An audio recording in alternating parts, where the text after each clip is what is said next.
Hello मेरे प्यारे बच्चों, तो आज हम कर रहे हैं question number 1 of exercise 3.3। Solve the following pair of linear equations by the substitution method. ये जो भी इक्वेशंस है ना, इनको हमें सब्स्टिट्यूशन मेथड के साथ सॉल्व करना पड़ेगा। बहुत ही ईजी तरीका है। तो देखिए, ये मेथड आपके लिए नया होगा। इसी के साथ हम elimination and then cross multiplication method भी सीखेंगे अगली एक्सरसाइज में। सबसे पहला मेथड है सब्स्टिट्यूशन। तो सबसे पहले इक्वेशन लिख लेते हैं, x plus y is equal to 14 and x minus y is equal to 4। इसे हम नाम देंगे इक्वेशन नंबर 1 और इसे हम नाम देंगे इक्वेशन नंबर 2। तो सब्स्टिट्यूशन मेथड का मतलब क्या होता है कि किसी एक लेटर की वैल्यू निकाल के दूसरे में सब्स्टिट्यूट करना, यानी कि फिल कर देना।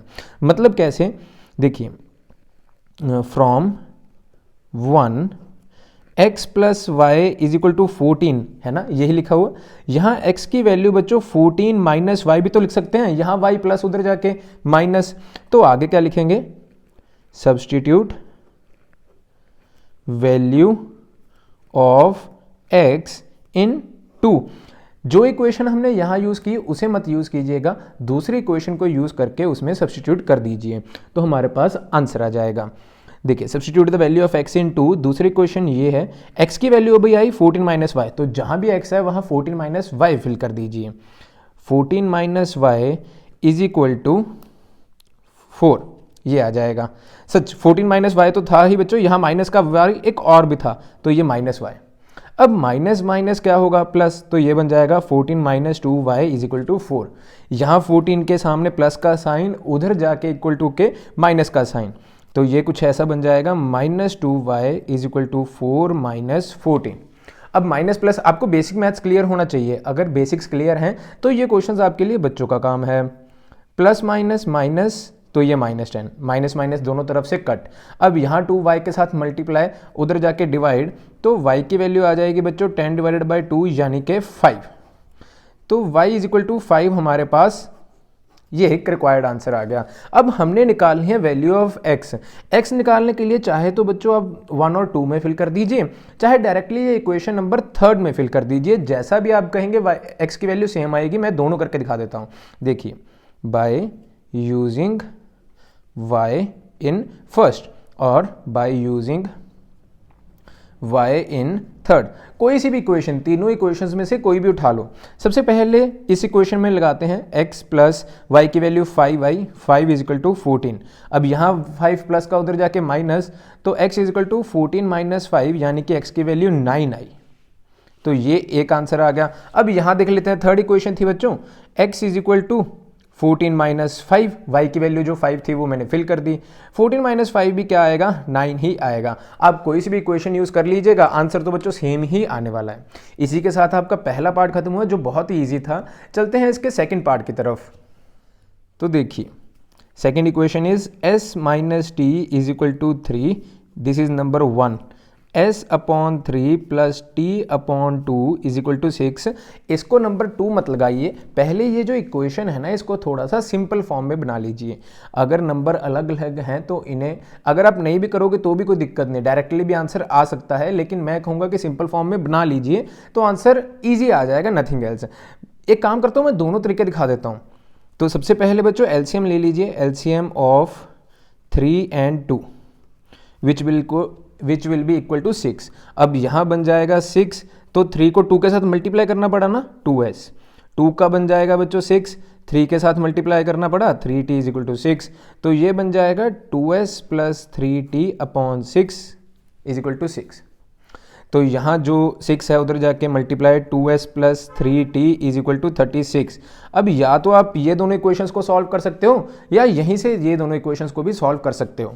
तो सबसे पहले तो मैं ये दो इक्वेशन सॉल्व करूंगा जो मैंने बनाई है। मैंने इसीलिए बनाई है ये इक्वेशन ताकि थोड़ा सा ईजी हो जाए आपके लिए काम। तो चलिए, now using 1 s minus t is equal to 3, s is equal to 3 plus t. हमारे पास सबसे पहले s की वैल्यू ये आ गई। देन हम लिखेंगे सब्स्टिट्यूट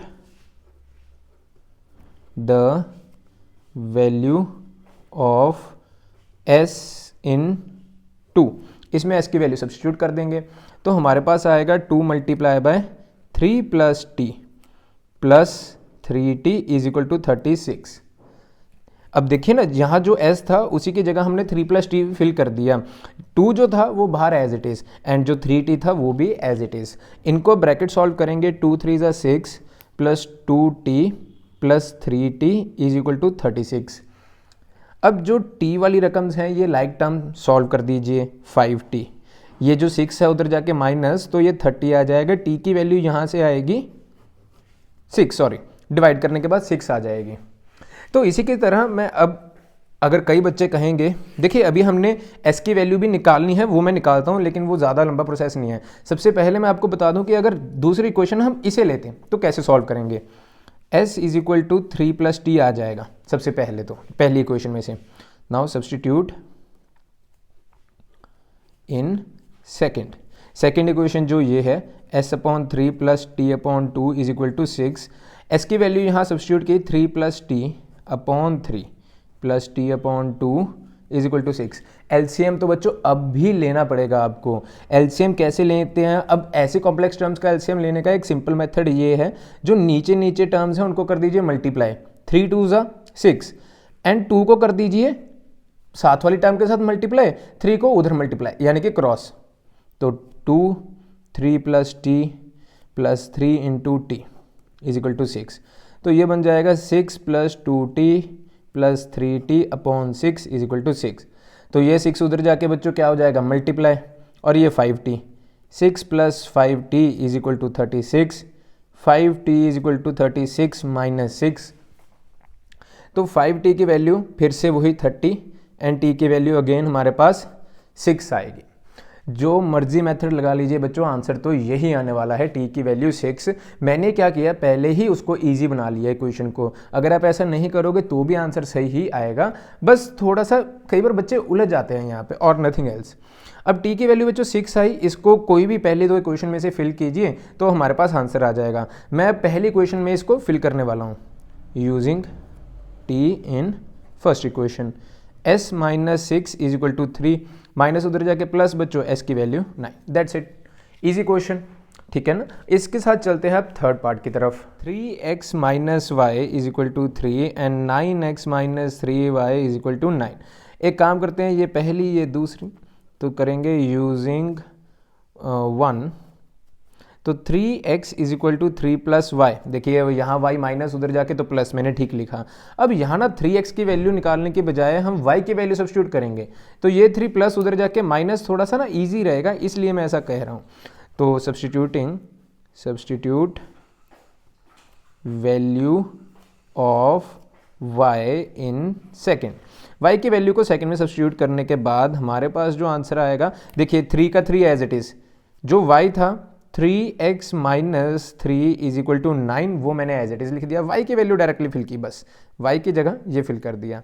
अब इनको हम मल्टीप्लाई करेंगे, 9x - 3 3 = 9x minus plus 9 easy, ये क्या हुआ, ये तो 9x एंड 9x तो कट होगा ना, क्योंकि ये प्लस का था, ये माइनस, ये तो 0 बन गया, तो हमारे पास 9 = 9 बना। जब भी ऐसी सिचुएशन आ जाए आप ऐसे लिख सकते हो, therefore y has infinite solutions. अगर कोई ऐसी वैल्यूज़ आ जाएं जैसे कि ये कट हो गया, x एंड y की वैल्यू ही नहीं बची, तो आप ऐसा लिखिएगा y हैज़ इनफाइनाइट सॉल्यूशंस। अगर y के इनफाइनाइट सॉल्यूशंस हो गए तो ऑटोमेटिकली x के भी इनफाइनाइट सॉल्यूशंस होंगे, x also have infinite solutions. ऐसा क्यों कहा मैंने, मैं अभी बता देता हूँ आपको। देखिए ये मेरे पास y की वैल्यू क्या आई, या y की या x की, जो भी आप कहना चाहो ऐसा लिख सकते हो। अगर x की वैल्यू इन्फानाइट है तो 3 × इन्फानाइट -3। अगर किसी भी नंबर को इन्फानाइट के साथ मल्टीप्लाई करोगे इन्फानाइट आएगा, उसमें से 3 माइनस भी कर दोगे, मुझे पता ही नहीं कि इन्फानाइट कितने नंबर होते हैं, तो इन्फानाइट ही आएगा। इसीलिए मैं कह सकता हूँ कि दोनों के आंसर्स जो आएंगे वो इन्फानाइट आएंगे। तो थर्ड क्वेश्चन थोड़ा सा ईजिली खत्म हो गया, कुछ ज़्यादा करना नहीं पड़ा सॉल्व। चलते हैं फोर्थ पार्ट की तरफ।